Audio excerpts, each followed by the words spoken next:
He looked me in the eyes and told me to leave. I spent 6 months hating him for it. Then a stranger knocked on my door and told me what those 6 months actually cost him. And I had to sit down. The last thing Jeha ever said to me was, "You were never part of this world. Don't come back." He didn't raise his voice. That was the worst part. Men like Jeha don't need volume. They have a stillness that lands heavier than a slap. And I felt every gram of it standing in that doorway, holding a cup of tea I never got to finish. I left. I didn't cry until I was on the train. Then I cried the whole way to Abuja. My name is Joy. I'm a textile designer. I don't carry guns, I don't move in shadows, and I had absolutely no business falling in love with a man whose name made powerful people go quiet in crowded rooms. But I did. For 11 months, I loved Jeha like he was ordinary. And I think that's exactly what terrified him. I built a new life. Small studio, loud fabric, good coffee. I told myself the silence was peace. What does it feel like when someone you love chooses to hurt you in order to protect you? Drop your answer in the comments.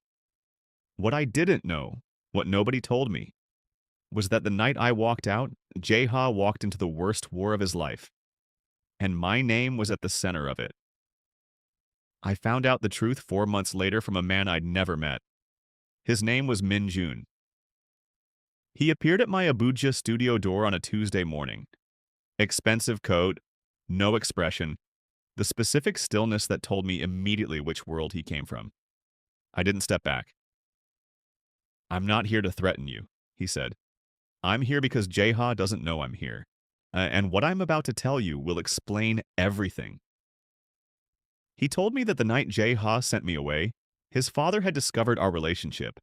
Not just discovered it, built a weapon around it. A quiet arrangement with a government official. If Jeha refused to end things with me, I would become leverage. Not physically, legally, financially. In ways that would follow me for the rest of my life and destroy everything I'd built. Jeha found out the day before he told me to leave. He didn't warn me. He didn't fight back. He removed me from the equation before I could become the cost. "He told you to leave," Min said, "so you'd be angry enough to actually go." I stood in my studio surrounded by the fabrics and colors I'd rebuilt my life with and felt the floor shift underneath me. Why? Because here was the thing nobody tells you about the person who breaks your heart to protect it. The breaking still happens. And the protection doesn't stop the pain from finding you anyway. Min didn't leave after that. He sat down and told me the rest. The 6 months I spent believing Jeha had chosen his empire over me, he had been systematically dismantling his father's weapon. Not with war, with the same quiet precision he applied to everything. He pulled every thread of the arrangement his father had built. Found the official, found the agreement. Spent 4 months constructing a counterstructure so airtight that activating the weapon would destroy his father more than it ever touched me. "He protected you twice," Min said. "Once by letting you go. Once by making sure that if you ever came back, nothing could reach you." I looked at my hands. I didn't trust my voice. "Why are you telling me this?" Min placed a card on my work table. Clean. Just a number. "Because Jeha finished the work 3 weeks ago," he said. "And he hasn't moved since. He won't call you. He believes he lost the right." He paused. "But someone should tell you that the man you think abandoned you has not slept a full night in 6 months." He stood, adjusted his coat. "I've worked for Jeha for 9 years. I've watched him make 1,000 decisions without flinching." He looked at me directly. "You are the only one that broke him." Then he left. I sat in my studio for a long time. Outside, Abuja moved through its afternoon. Loud, warm, completely indifferent to the woman sitting still among her fabrics, trying to remember how to breathe. I didn't call the number that night. I put it in the front pocket of my work bag and stared at a textile commission I had a deadline for and didn't touch it for 2 hours. I called my best friend Amara instead. She answered on the second ring and knew from my silence that something had happened. I told her everything. Min, the weapon, the 6 months, all of it. Amara was quiet for longer than she'd ever been quiet in 15 years. Then she said, "Joy, I have to tell you something I should have said in November." My chest tightened.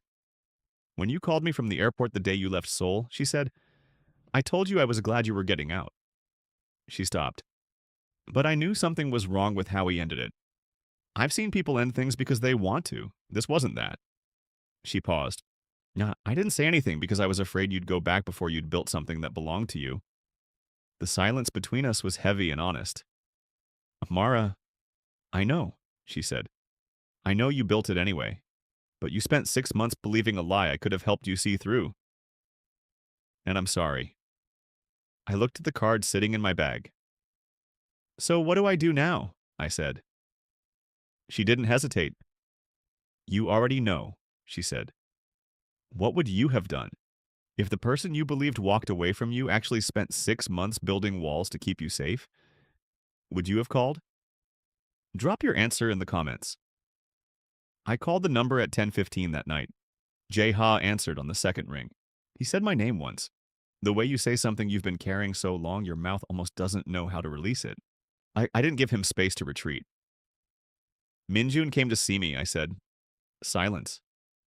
Joy? Don't, I said. Don't manage this. Just tell me one thing. I pressed my hand flat against my work table. Was I ever a choice you made? Or was I always just a problem you were solving? The longest silence of my life. Then Jae-ha said, very quietly, you were the only choice I ever made that had nothing to do with strategy. I closed my eyes. Then why didn't you let me choose? I said. Why didn't you tell me what your father was building? Because if you'd known, he said, you would have stayed, and staying would have cost you everything. And leaving, I said, cost me nothing? He had no answer. Oh, and the fact that he didn't try to invent one, that he just sat with it quietly on the other end of the line, told me more about who he was than 11 months of being loved by him ever had. I need to see you, I said. He exhaled. One breath, like something in him finally released. Tell me where, he said. He flew to Abuja, no security, no entourage.